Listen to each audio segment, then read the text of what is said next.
안녕하세요. 주목 강소기업의 김필주입니다. 자, 오늘은 엑셀러레이팅 업계에서 선두주자를 달리고 계신 CNT테크의 전하성 대표님을 모셨습니다. 반갑습니다. 네, 안녕하세요. 예, 안녕하세요. 예, CNT테크에 대한 간단한 소개 좀 부탁드리겠습니다. 네, 저희는 이 초기 기업들에 투자하는 엑셀러레이터 회사입니다. 그래서 현재까지 저희가 보통 엑셀러레이터들은 보유가 투자를 같이 겸합니다. 그래서 보유 기업 수는 지난 10년 동안 4,000개가 넘었고 그 중에 250개 정도 스타트업에 이제 투자를 했습니다. 그래서 엑셀러레이터 업력이 아직 10년이 안 되는 것을 감안하면은 상당히 많은 투자를 진행했고 현재 국내에서 최다 투자를 하고 있는 엑셀러레이터라고 설명드릴 수가 있습니다. 네. 네. 그럼 CNT테크를 창업하시기 전에 경력이 좀 궁금합니다. 그 CN테크가 엑셀러레이터는 이제 2012년도부터 시작하긴 했지만 네. 제가 2003년에 설립한 법인이에요. 네. 그러니까 2003년에 제가 20대잖아요. 20대에 네. 설립한 법인이고 그 전에 에셀트라는 회사를 만들었다가 사실 네. 두 번째 회사입니다. 그러니까 저는 그 카이스트에서 석사학위 마치고 나서 네. 사실 회사를 두 번 만든 격이어서 네. 뭐 어디 취업을 한 경험은 없고 네. 처음부터 카이스트 상내벤처로 창업을 했고 또 예. 두 번째 회사 CNT테크를 지금 이제 곧 20년이니까 네. 이렇게 꾸준히 경영을 하고 있습니다. 아, 그럼 첫 번째 사업에서는 어떤 사업을 좀 하셨어요? 첫 번째 회사는 이제 음성인식 기술을 활용해서 예. 음성인식 당시 뭐 지금이야 모바일이 워낙에 잘 됐긴 하지만 네. 이전에는 뭐 ARS에 DTMF 신호를 이렇게 눌러서 이렇게 뭐 주식이나 네. 또는 옛날에 뭐 700 예. 벨소리 다운로드 이런 서비스들을 다 DTMF로 했었잖아요. 근데 그게 네. 오류가 많으니까 네. 음성 인식이 필요했었어요. 네. 그래서 당시 전화망상의 음성 인식 그 시장이 열렸는데 그때 이제 주요 그 음성 인식 이런 엔진을 납품했었던 네. 솔루션을 제공했었던 회사가 에셀트라는 회사였고 네. 이제 그 회사를 이제 첫 회사로 창업을 했던 거죠. 아, 그럼 기존의 이 CNT테크의 엑셀러레이터 사업 전에 이 CNT테크도 뭐 IT 사업을 좀 했었다고 알고 있는데. 예, 그 사업을 지금도 하고 있습니다. 예. 지금도 여러분들 쓰시는 카카오톡에 보면은 네. 네 번째 탭 누르면은 숟가락이랑 포크 버튼이 네. 있어요. 그거를 누르면은 배달 주문이 되거든요. 예. 그래서 배달 주문해서 집에서 영수증을 보시면은 네. 거기 CNT테크라고 써 있어요. 아. 그래서 저희가 한 서비스는 2003년에 우리나라에 뭐 1588, 뭐 5588 이런 그 네. 피자 등등의 대표 번호들이 그 시점부터 활성화되기 시작했는데 네. 뭐 그런 대표 번호 주문 아. 그리고 또 당시 2003년 말에 홈페이지 주문 네. 그리고 이제 모바일이 나오면서 모바일 주문들. 그러니까 우리가 알고 있는 배달 앱들 말고도 네. 프랜차이즈 브랜드들마다 배달 네. 그 앱이 따로 있습니다. 네. 뭐 미스터 피자 앱도 있고 피자 알볼로 앱도 있고 이런 앱들이 따로 있거든요. 예. 그런 앱들을 저희가 2009년부터 시장에 공급을 해왔고 결국 그 앱들을 다 합치면은 배달 앱인 건데 네. 근데 저희가 배달 앱은 하지 않고 저희가 원래 했었던 사스 위주로 계속 시장에다가 솔루션을 공급을 해왔고 그리고 그때 이제 그런 모바일에 이런 솔루션들을 사실 배달 앱 회사들도 저희 사스 솔루션을 썼거든요. 그래서 네. 그렇게 하면서 엑셀러레이터 업을 이제 2012년도부터 병행을 하게 된 거죠. 그러면 그전에는 IT 사업을 하시다가 네. 갑자기 엑셀러레이팅 쪽으로 이렇게 사업을 네. 추가하신 계기가 있으신가요?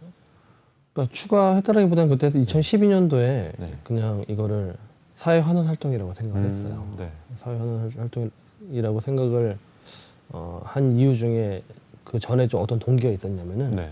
제가 처음으로 이제 뭔가 현물을 기부하는 사회 환원 활동 외에 네. 그때 영화 연출을 통해서 사회 환원 활동을 했었거든요. 그래서 실제 어떤 사회 약자들의 이슈들을 영화로 만들어서 개봉하고 네. 그 이야기를 하고 그래서 뭐 그런 영화들이 뭐 2011년도에만 뭐 29살 겨울냄새 이런 영화들을 제가 연출해서 개봉을 했었어요. 근데 그때 이제 근데 어떤 생각이 들었었냐면은 네. 이 독립 영화 많이 안 보잖아요. 네, 그래서 내가 뭐 이런 형태로 사회환원 활동을 하는 것보다 좀 더 가성비 높은 일이 이 스타트업들을 도와주는 거라는 깨달음을 2012년도에 얻었고 그래서 이제 그냥 그런 분들 멘토링을 하다 보니까 자연스럽게 투자로 이어졌고 네.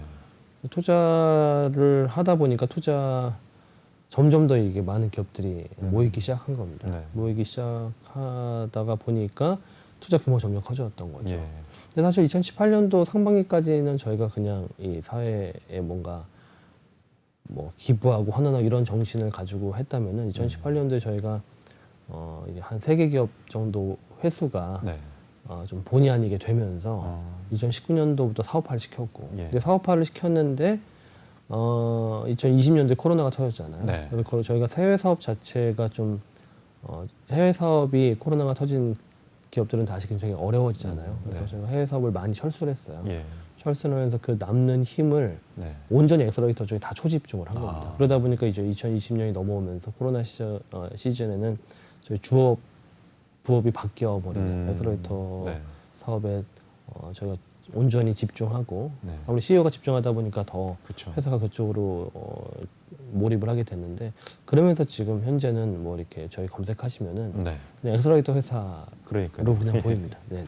그래서 지금까지 보면 엄청나게 많은 이 수의 초기 기업을 투자를 하셨는데 네, 네. 좀 기억에 남거나 뭐 제대로 좀 엑시스를 한 경우는 좀 어떤 게 있으신가요? 네. 저희가 이제 뭐 8월에 지금 회수 예정인 회사가 예. 8월에 한 3군데 돼요.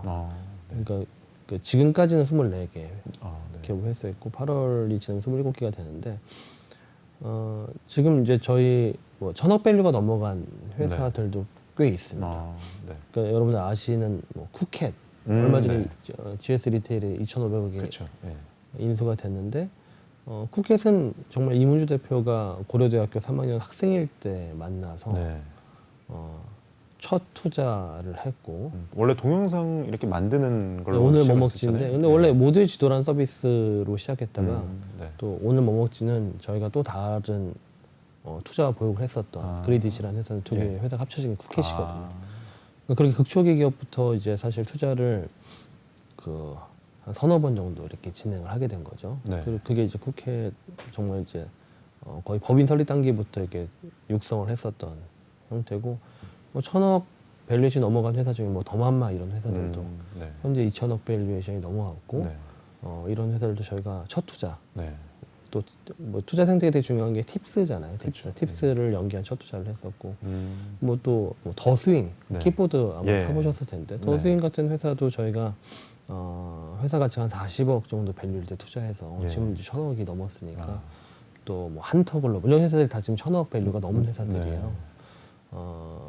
그 뭐 아웃박스라는 회사도 있고요. 네. 그래서 그리고 이제 사실 후속 투자가 한 2번 일어나면은 거의 네. 평균적으로 회사 가치가 100억은 넘어갑니다. 아. 근데 100억 가치가 넘어간 회사도 저희가 지금 거의 한 70개 가까이 회수한 회사 제외하고도요. 예.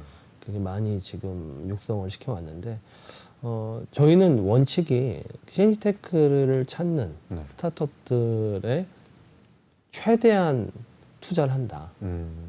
그리고 보육을 통해서 잘 성장시켜서 다시 또 투자를 한다. 뭐 네. 이런 좀 원칙을 가지고 있어요. 그러니까 벤처 캐피탈들은 이게 나가서 투자 딜을 찾잖아요. 그쵸. 근데 저희는 인바운드 음. 어떤 투자 문의를 들어오게 하고 거기에 대응하면서 투자를 하는 그런 형태입니다. 그래서 지금 7월 이제 거의 다 끝나가는데 7월이 정말 역대급 투자 문의가 들어왔고 한 200건 정도 들어왔습니다. 예. 그러니까 6월에 한 150건 정도였었는데 예. 그래서 계속 저희한테 투자나 보육을 원하는 스타트업들이 많아지고 있죠.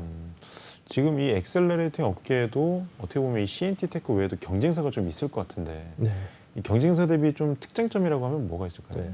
그래서 엑셀러레이터들이 워낙 극초기 투자를 하는 리스크한 투자를 하다 네. 보니까 경쟁이라기보다는 사실 저는 협업이 더 많은 것 같아요. 협업이 더 많은데 물론 이제 저희 정도 규모로 투자를 하는 회사들이 몇 개 더 있긴 합니다. 네. 있는데 또 지금도 상장 준비를 또 그쵸. 다 네. 하고 있고. 근데 저희는 아까도 말씀드렸지만은 완벽하게 인바운드 네. 딜 위주로 집중을 보통요. 저희를 네. 그리고 저희는 보통 엑셀러레이터 보면 기수제도로 운영을 많이 하는데 저희 네. 기수제도로 18년 상반기까지 하다가 그 이후에는 기수제도를 없애고 네. 지금 실시간 대응 제도. 그러니까 저희 CNT테크의 투자 문의나 보육 문의를 하게 되면은 보통 365일 24시간 받습니다. 네. 물론 이메일이니까 뭐 언제든지 보낼 수 있고 그 메일을 접수하게 되면 보통 24시간 내 피드백을 하거든요. 그래서 그런 실시간으로 대응하는 프로세스 예. 그리고 또 실시간으로 대응하고 투자하는 투자 프로세스도 좀 다른 게 네. 실시간 대응을 제가 해요. 아, 예, 그러니까 예. 제가 저희 ir@cntt.co.kr로 메일을 주시면 네. 제가 100% 대응을 하는데 보통 세 가지 정도로 이렇게 피드백이 나갑니다. 첫 번째가 네. 저희가 토요일마다 라이브 IR을 하거든요. 네. 그래서 토요일 IR 시간표를 배정하는 그런 피드백 또는 이제 뭐 이제 좀 부족할 수 있잖아요. 스타트업이니 이런 것들 보강해서 네. 다시 이렇게 메일을 달라라는 피드백. 네. 그리고 세 번째는 이 보육 프로그램 촬영 한번 해보세요. 보육 프로그램 추천 피드백. 네. 이 세 가지 정도 나가긴 하거든요. 네. 그래서 그렇게 이제 바로 IR로 잡히는 스타트업들이 전체 한 30-40% 정도 됩니다. 예. 그럼 IR을 제가 토요일마다 직접 하고 네. 바로 투자를 할 수 있는 스타트업들은 저희 11개 팀이 있는데 11개 팀이 이제 배정을 하고 네. 그 팀이 이제 제가 IR을 짧게 하다 보니까 제가 네. 못 본 부분들을 실사를 통해서 봅니다. 근데 실사를 통해서 아직 투자할 때가 아니다 네. 라고 하면 이런 부분들 보강하라는 피드백이 가기도 하고 네. 그 다음에 다시 저한테 보고가 올라오면서 제가 다시 한번 재확인을 하고 네. 또 투심도 저희 웬만하면 만장일치제도로 가거든요. 네. 그러니까 저로서는 제일 먼저 만나고 실사 끝나고 보고 투심 때 다시 보고 그래서 3번 정도 다시 한번 저도 크로스 체크를 할 수가 있는데 근데 그러다 보니까 네. 속도가 되게 빠릅니다. 네. 의사결정자가 어쨌든 주도적으로 그렇죠. 3번을 이제 검증을 단시간 내에 하다 보니까 네. 정말 투자가 급한 기업들은 저희가 만나고 네. 그 다음 주에 투자하는 경우도 있어요. 예. 그래서 굉장히 빠른 프로세스가 좀 장점이라고 볼 수 있죠. 네. 네. 그러면 가장 큰 장점은 이 대표님께서 직접 관여하신다는 게 어떻게 보면 가장 큰 장점이네요. 네, 그 엑셀러이터의 업의 정의가 네. 그 성공 기업인의 노하우, 전수형, 보육과 투자예요. 예. 그러다 보니까 엑셀러이터 업을 하면서 뭐 벤처 캐피탈은 다를 수 있습니다. 근데 네. 뭐 심사들이 해서 이게 사실 바텀업으로 올라갔는데 네. 엑셀러이터는 사실상 탑다운이 맞고 그리고 이 프로세스대로 가는 게 저는 뭐 업의 정의에 맞게 저희가 맞게 프로세스를 만들었다고 생각하고 있습니다. 그러면 대표님한테 들어오는 이게 메일만 해도 엄청나게 많으실 텐데. 그게 이제 예. 7월에 한 그 투자 문의만 바른 게 예. 200건인 거예요. 엄청 바쁘시겠어요, 대표님께서. 그렇죠. 그래서 저희가 저희도 이걸 루틴하게 좀 만들었어요. 예. 그래서 토요일마다 계속 IR을 하고 늘 이제 실시간 대응을 하고 또 많은 보육 프로그램들에 또 관여가 돼 있는데 근데 이제 보육 프로그램이나 저희가 투자를 검토하거나 투자를 했거나 이 스타트업들을 또 계속 정리해서 알리고 있거든요. 네. 그래서 아침마다 또 유튜브를 이렇게 네. 해서 알리고 있어요. 네. 스타트업 모닝커피라고 이제 유튜브에 전화선 검색하면 저희 채널이 나오는데 네. 근데 여기서도 이제 저희가 계속 스타트업들을 소개를 하면 네. 그 많은 뭐 후속 투자에 대한 문의가 들어오기도 하고 네. 그리고 유사한 스타트업들이 또 저희 투자를 받으려고 메일을 또 주기도 하고 네. 그래서 이런 것들을 루틴을 좀 만들어서 하고 있습니다. 음. 이렇게 소개하고 또 토요일은 IR하고 또 저희가 투자하는 업계 기왕에 대해서 제가 칼럼을 매주 쓰거든요. 네. 이런 형태의 루틴을 만들어서 하고 있는데 이 루틴 안에 이제 많은 스타트업들이 정보를 얻고 주고 네. 또 저희가 투자 기회를 얻고 보육을 하고 이런 형태로 좀 돌아가고 있습니다. 그러면 최근에 이 엑셀러레이터 심사역 인증 시험을 또 개최하셨는데, 네. 예, 이 인증 시험의 목적은 혹시 어떤 건가요? 저희가 아까도 말씀드렸지만은 이제 그 코로나가 터지면서 모든 조직을 지금 해외 사업 이런 부분들을 정리하면서 엑셀러레이터에 집중을 하다 보니까 네. 많은 내부 조직이 재교육을 받으면서 엑셀러레이터 심사역이나 운영력이 됐어요. 그러다 보니까 직원들 내부 교육이 필요했고 네. 그 내부 교육을 보는데 교육이 뭐 잘 아시겠지만은 시험이 있어야지 공부를 하잖아요. 그렇죠. 예. 예. 그러니까 이제 시험 본 다음에는 이제 교육을 한 거예요. 예. 교육을 한 거고 그래서 그 교육하고 시험 보게 이제 1기 배출하고 네. 회사 산에서 2기 배출하고 네. 3기까지 배출을 해서 네. 거의 이제 뭐 30명 가까이 이제 배출이 된 상태인데 네. 근데 보니까 이제 저희가 이런 교육 프로그램과 시험 이런 부분들을 외부에서 좀 이렇게 알려지다 보니까 우리도 교육제를 좀 네. 줘라. 예. 우리도 좀 이렇게 시험을 같이 좀 보고 싶다라고 네. 해서 외부 기관 2개가 4개, 예. 4회 시험 때 네. 응시하고 이제 공부하고 시험을 보게 된 거죠. 근데 그게 뭐 투자를 위한 어떤 인사이트를 키워준다기보다는 네. 투자에 대한 기본기입니다. 기본기. 뭐 텀시드를 어떻게 보냈는지, 네. 계약서를 어떻게 쓰는지, 뭐 주금납입을 위해서 어떤 걸 요청을 해야 되는지 네. 이런 거에 대한 기본기 교육이기 때문에 실제 엑셀러레이터들 입장에서는 되게 좀 단기에 빨리 투자를 위한 기본기를 갖춘 데 좀 도움이 되긴 해요. 그래서 저희가 이거를 그냥 대외적으로 이거 아예 오픈해야 되겠다. 예. 그래서 이거 이제 저희 HR 팀에다 문의하게 되면은 네. 이거 교육제를 다 주고 그다음에 시험에 응시할 수 있도록 그렇게 네. 했는데 네. 이 기사가 나가고 그날 저희 HR팀 메일이 hr@cntd.co.kr이에요. 근데 네.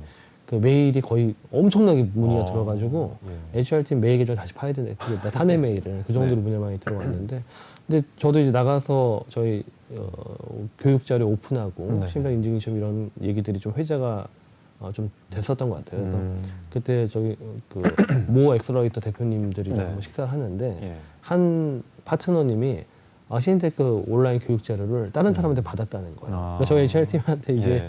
그 의뢰하지 않고 이게 자료 돌기 시작한 거예요. 아. 그래서 그냥 저는 근데 저희 회사 내부 노하우가 녹아져 있는 자료긴 하지만 네. 이게 어쨌든 스타트업 생태계의 투자 생태계를 좀 더 건전하게 할 수 있는 네.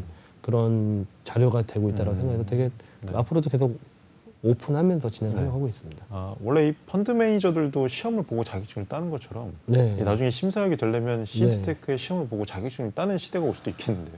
네, 좋죠. 근데 사실 이게 예. 저희도 민간 기업이다 보니까 예. 그냥 뭐 저희는 어떤 공신력 있는 자격증을 지향한다기보다는 네. 뭔가 심사하게 되는데 막막하잖아요. 그렇죠. 또 회사에 네. 사소한데 뭐 배울 수도 있는 그런 구조가 아니거든요. 그러니까 왜냐면 다 신생 엑셀러이터들이 많고 그래서 이게 좀 잘 요긴하게 사내 교육제로 쓰였으면 하는 바람입니다. 예, 최근에는 이 팁스라는 이 정부 국제과제 지원 사업에서 상당한 성과를 내고 계시는데 네. 이런 상당한 성과를 내시는 이유가 어떻게 될까요? 그러니까 팁스를 저희가 좀 보통 팁스 운용사마다 배정되는 TO가 있습니다. 네. 그거는 투자 규모라든지 네. 전년도 성과 이런 것들을 보고 배정이 되는데 네. 저희가 올해는 23개 TO를 7월 달까지 썼어요. 야. 예, 그리고 올해 9월에 추가 TO 배정을 좀 기다리고 있는데 네. 지금 팁스는 그 R&D 계획을 팁스 음. 운영사가 같이 만들어줘야 돼요. 예. 근데 저희 회사 같은 경우에는 각각의 이제 그 팁스 추천 대상 스타트업들. 그러니까 팁스 네. 제도가 뭐냐면은 저희가 1억 이상 투자하면은 네. 정부 정부 R&D 자금이 이제 5억 원 음. 이상의 그랜트로 이렇게 네. 되는. 그러니까 지분을 내주지 않고 저 자본이 들어오니까 네. 실제 뭐 저희는 평균 투자금이 1, 2억 정도 하거든요. 네. 1, 2억 투자했지만은 스타트업 입장에서는 들어오는 세 돈이 배 한 정도의 뭐, 규모가 뭐 7억에서 한 뭐 8, 9억까지 예. 들어오니까 상당히 유리하죠. 네. 유리한데 근데 이걸 그냥 막 주는 것이 아니라 추천한다 다 주는 게 아니라 평가를 네. 해요. 평가를 하는데 네. 대강 경쟁률이 3대 2입니다. 세 개 중에 하나 떨어지니까 꽤 많이 떨어져요. 예, 근데 그걸 안 떨어지게 해야 되잖아요. 네. 그리고 룰 자체가 투자사 대표, 팁스 운영사 대표가 발표하는 게 일단 원칙입니다. 근데 그게 어려우면 심사하게 할 수 있고. 네. 근데 이것도 다 어렵다고 해가지고 네. 이 기술 쪽 파트는 스타트업 대표가 발표할 수 있다. 이게 좀 이렇게 바뀌긴 했는데 네. 저희는 원래 원칙에 충실합니다. 제가 아. 100%다 발표를 해요. 네, 100%. 올해도 23개 추천권에 대해서 제가 발표를 100% 다 했거든요. 네. 근데 제가 같이 저희 담당 팀장이나 심사학들이랑 R&D 방향을 준비를 합니다. 네. 체계적으로 준비하고 자료를 몇 번 검수하고 네. 또 자료도 서류 평가기 이외에 보완 사항이 오면은 같이 최대한 보완을 해서 네. 최대한 성실하게 발표를 하고 있거든요. 네. 근데 그런 부분들이 그래도 이런 팁스 통과 합격률 이런 것들 저희가 많이 네. 그래도 상대적으로 높은 이유가 아닌가 생각이 됩니다. 그럼 팁스라는 게 이 정부 지원금이 들어가는 사업이다 보니까 네. 이렇게 인풋 대비 아웃풋이 좀 좋았던 기업 사례들이 있을까요? 그죠. 팁스 매칭에 성공한 기업들은 네. 후속 투자 유치율이 한 80% 정도 돼요. 굉장히 높습니다. 예. 그리고 기본적으로 팁스 심사위원 분들도 네. 벤처 캐피탈의 심사학들이 많아요. 네. 그러다 보니까 팁스 평가를 하다가 좋은 점수를 받은 기업들은 네. 벤처 캐피탈에서도 먼저 연락이 빨리 갑니다. 아. 그래서 뭐 후속 투자나 또 기본적으로 저희 투자금과 정부 지원 자금이 비슷한 시기에 들어가고 네. 그리고 팁스 R&D를 설계하는 그런 과정에 많은 몰입을 하게 돼요. 그러다 보니까 실제 회사가 기술 개발 방향 자체를 건전하고 네. 정확한 방향을 잘 잡고 그 과제를 통해서 실제 레벨업이 많이 됩니다. 네. 그러니까 VC 입장에서도 이건 좀 안전한 회사다 이런 생각을 하게 되는 거죠. 그래서 팁스는 뭐 저희 회사뿐만 아니라 많은 팁스 운영사들이 좋은 추천들을 많이 하고 있고 이 스타트업 생태계 굉장히 건전하고 또 순기능에 굉장히 큰 촉매제가 되는 그런 제도라고 저는 생각하고 있습니다. 그 팁스의 이 기준이 R&D다 보니까 어떻게 보면 이 기술성도 평가하고 이 시장성도 평가할 거 아니에요. 네, 네. 근데 이 어떤 기업들은 기술성이 너무 좋은 경우인데 시장성이 없는 경우도 있고 네. 어떤 기업은 기술성보다 시장성이 좋은 기업들이 있는데 네. 보통 어떤 기업들이 많이 합격을 하게 되나요? 이전에는 기술이 더 중요했었어요. 한 네. 2000 20년 초까지만 하더라도 그랬던 것 같은데 네. 지금은 시장성도 같이 봅니다. 음. 그렇다고 시장성이 너무 좋은데 기술에 대해서 R&D 계획이 엉망이다. 네. 그러면 떨어져요. 음. 그러니까 R&D 계획은 탄탄한 건 기본이고 네. 지금 거기다가 시장성도 같이 본다. 네. 이렇게 돼 있는데 아무래도 정부 지원금 가지고 이게 우리나라 어떤 그 기술의 또 이 기술의 해외 향해 네. 뭔가 기여를 해야 되긴 합니다. 그러다 보니까 이 기술 개발하게 되면은 국내 어떤 외상 기술을 국산화할 수 있고 해외 진출도 할 수 있다. 근데 이 규모가 뭐 매출 기반으로 뭐 3년에 100억 이상이 된다. 네. 이게 대략 표준이거든요. 요 정도 가이드가 사업성으로 나오면서 네. 기술 준비를 해야 되는 거죠. 네, 그럼 지금까지 이렇게 투자를 많이 하시면서 상당히 성공적인 투자 사례가 많으신데 네. 모든 투자가 다 성공적이시지 않으셨을 것 같아요.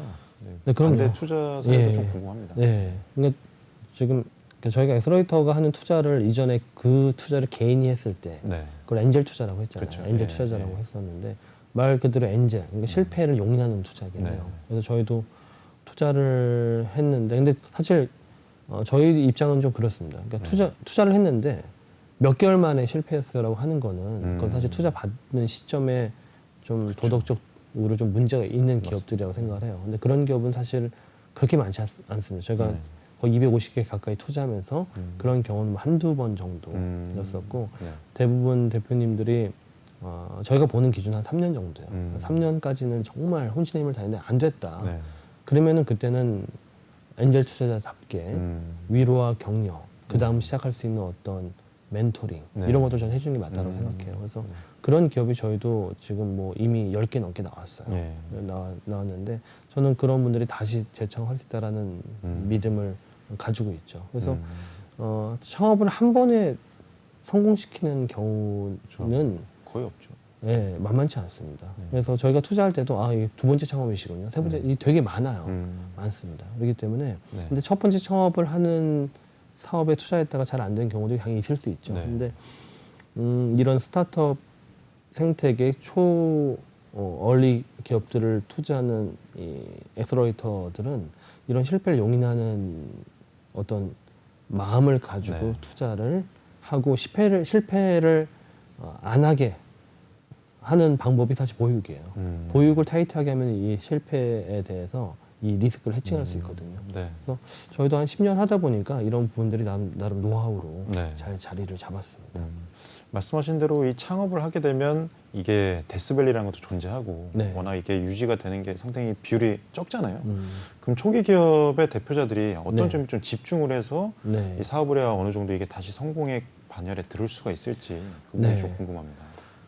데스밸리는 기본적으로 이게 그러니까 보통 제일 이상적인 투자는 6개월 단위 투자가 들어오는 게 제일 이상적이에요. 네. 근데 그러기 어렵죠. 네. 좋은 기업들은 그렇게 되는 경우도 꽤 있는데 그러기 네. 어려워서 이 데스밸리를 보통 만나게 됩니다. 근데 네. 저희는 데스밸리 이제 뭐 많은 기업들이 데스밸리를 한 뭐 반 이상은 만나니까 그렇죠. 그래서 저희가 투자하자마자가 재무제표가 좋잖아요. 근데 투자하자마자 뭐 신보나 기보 네. 이렇게 매칭해서 최대한 좀 그 신보나 기보에 담보를 받게 합니다. 그걸 기본 대출을 일으킬 수 네. 있잖아요. 그래서 데스밸리를 건너갈 때 이 신보나 기보 대출이 되게 유용하게 잘 쓰입니다. 그래서 이게 뭐 이건 뭐 약간 금융 기술적인 어떤 네. 형태이고 네. 그리고 일단 뭐 데스밸리를 극복하는 가장 큰 방법은 결국 기업가 정신 멘탈이에요. 네.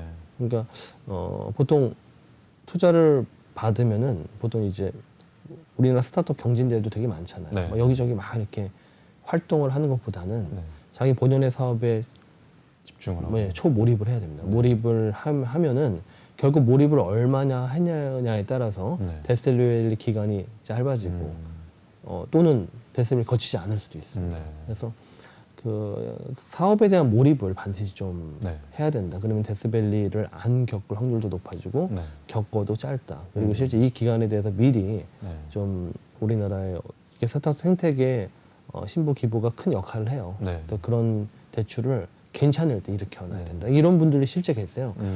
나는 뭐 대출 이런 거 생각도 안 했다고. 워낙에 내가 기술이 훌륭하니까. 네. 근데 그렇지가 않습니다. 미리 준비를 해놓으면 데스밸리 때 그냥 요긴 하다. 좀 그런 설명을 드릴 수 있습니다. 네. 최근에 이 투자 시장이 좀 얼어붙었어요. 그러다 보니까 이 수탁 문제가 좀 대두가 되고 있는데 네. 이에 대해서 좀 대표님 생각은 좀 어떠세요? 그러니까 이제 그렇죠. 그러니까 지금 주식시장이 안 좋으니까 네.